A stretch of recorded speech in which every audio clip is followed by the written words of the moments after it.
Zip, you may have just missed it.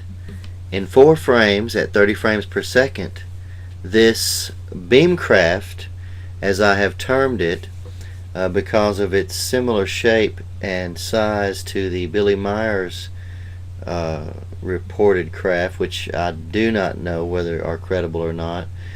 At any rate, this object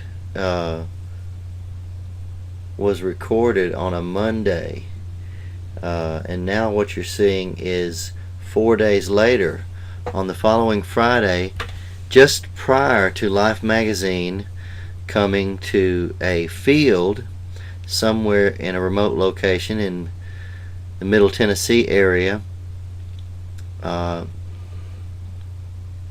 This is a beam or thin tube of light beginning to form just to right of center of your screen, and at the bottom lower left corner you see a black object, and that's the edge of the board which I'm using to block out the sun. It's a 4x8 piece of plywood leaned against a Jeep Cherokee.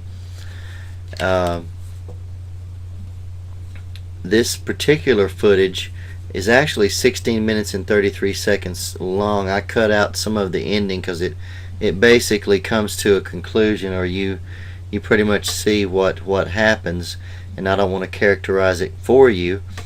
I just want to present this footage and say that the pinkish streak at the top right of the screen is a camera glitch where I accidentally dropped the camera. It fell off the tripod and landed on a concrete patio. That's kind of my copyright at this point, but what I've been describing to you with the blocking out of the sun is called the solar obliteration technique, and basically you're just blocking out all that sunlight so that you can see. There's so much light that it shields what's going on in the sky from normal view, and you can use the side of a house or anything such as this board, for example, to block out the sun. And UFOs, these unidentified, unknown aerial phenomena, become visible, not just to your camera but to the naked eye. And there are some examples where you really don't see it with the naked eye, but the camera does pick it up. But generally, when you create the conditions for the camera to see, your eyes can also see. As when I had a local news crew, NBC affiliate Channel 4, come over, and they set their camera up beside my camera, and I showed them exactly how to film, and by using the end of my house, which is a manufactured house or mobile home, they were able to see this phenomena with the naked eye and pick it up with their camera, which was kind of great. Although they didn't end up showing my better footage, it was remarkable, and I have it on YouTube as well. And I'm going to try to get all that up on Google Tube. I'm moving everything to Google Tube because I can get larger files on there. I think Google bought YouTube, didn't they? Or maybe I'm wrong, I don't know. Anyway, you're now seeing this beam begin to take form and to intensify and begin pulsating, and it will only get stronger and stronger throughout the video. Now, all the elements are actually present in this video from the beginning, you just don't see them. There's a cloaked craft to the left of the lower part of the beam, which will later change colors and you'll be able to see it. But at the top left of the screen, there is what I call the purple mothership, because it's a larger version. Though a translucent looking craft, it is identically shaped to the smaller craft that you saw in flight on the videotape from Monday, January 10th, 2000. And this, what you're seeing now, of course, is from the 14th, on that Friday. The Friday before Life magazine came out and did their filming, and it was pretty amazing. Life magazine spent a lot of money. They had a huge truck come in and brought what amounted to stadium lights, which did light up the entire night area. And it's pretty dark there because this is way out in the country, and there are no street lights or any kind of light that would distract. Now, if you'll notice, the beam is pulsating quite intensely now. And what this is, I have no idea. That's why it's unidentified. But it seems to have some relation to the objects that are near it, particularly the smaller craft, as I'm calling it. And what I believe this to be, to give you my opinion, is a refueling event.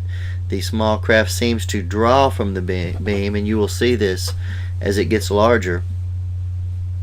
And it seems to just fill up and change to the basic color of that energy, which is what it looked like on that Monday in flight. Now, if you just took this footage here by itself, it's not as significant. But if you realize that the smaller craft are flying not only on that Monday, but on 9/11/2001, when all air traffic was stopped, I filmed for 4 hours over the skies of Nashville, Tennessee, and these craft were everywhere doing loop-de-loops, and I have some of that footage already up on YouTube, and we'll get it on Google Tube later. Now, if you'll notice, there are some more things becoming visible. You can actually see the craft to the left of the beam somewhat at this point, and above it there is a white dot or disc-shaped object, and there are at least a couple, if not three, holographic looking images, which could be reflections. I don't know what it is, but if you'll notice, it actually comes in front of the board. And this could mean, this is just wild speculation, but it would be ironic if I were actually standing inside of an interdimensionalized craft while I am attempting to film craft from far away. The grass is always greener on the other side. There's always something more mysterious going on in a foreign land, but it's been my experience that the phenomena is going on pretty much everywhere. All types of phenomena. And as a matter of fact, there are examples of Bigfoot even in the city, but generally you will find things more out in the country.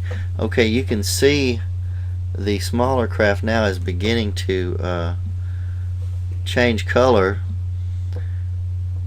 I don't know if you can see it better or worse at this point, but if you'll notice, the energy at the bottom of the beam is started to pile up.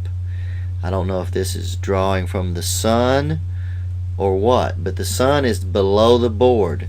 The sun never comes up above the board, because at the time I didn't know much about cameras, and still don't really, but I knew not to film directly into the sun. Actually, I didn't realize how good the camera I had was. It was a professional camera, a CCD camera, and so it's digital, and it wouldn't really matter if I did film into the sun, but I didn't know that at the time. So I was making darn sure that I didn't burn out my camera. Okay, now you can see the energy is beginning to touch the craft, and that craft is drawing from that energy and seeming to fill up. And like I said, I don't even know if this is a craft. I don't know what this represents. I know it's unidentified, and it's